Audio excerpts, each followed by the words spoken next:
Uh, from a mechanical level, yes, the lumbar spine should always be neutral from a capacity training standpoint.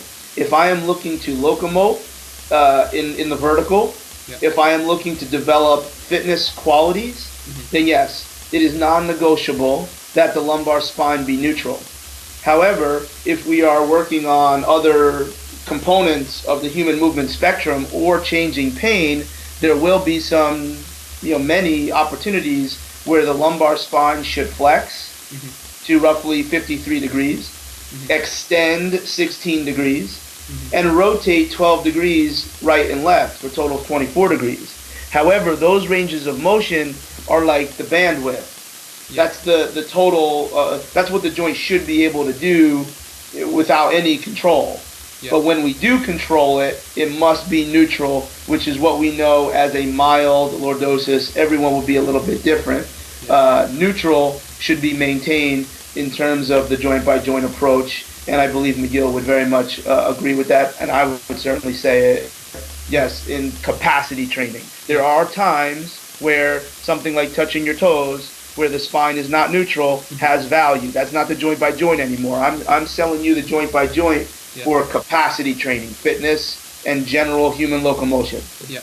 Well, when I spoke to Dr. McGill a few years back, he basically said, as you said then, he said if you've got someone with pain in the back, and as you've said, with a lack of control in the back, he says it's getting that person to maintain that neutral posture to gain, as you've said, control, and then once they can do that, then you can start moving, as you've said, in those degrees of rotation, flexion and extension.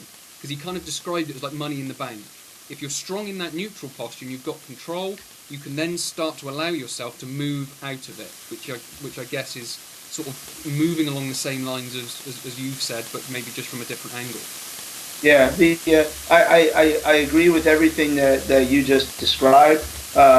Again, we're away from the joint by joint and then getting into philosophy of treating low back pain. Yeah. That is one strategy, and one that I would suggest is very long and arduous. It successful, yes. However, in my opinion, I think we can be just as successful and be quicker if we use other ways. But the key message is that we still believe that the goal is neutral. How do we get to, because now you're talking about a painful spine, where I told you before the rules are very amorphous. Yeah. The principle is that, yes, the neutral spine is where we should be for human locomotion and capacity training. I may use that to change back pain. I may not use that to change back pain. I don't think it's the only way, and in my opinion, it is a very long and arduous way based on my skill set. So that is not the approach that I typically take for an individual in back pain, but in no way am I saying is wrong.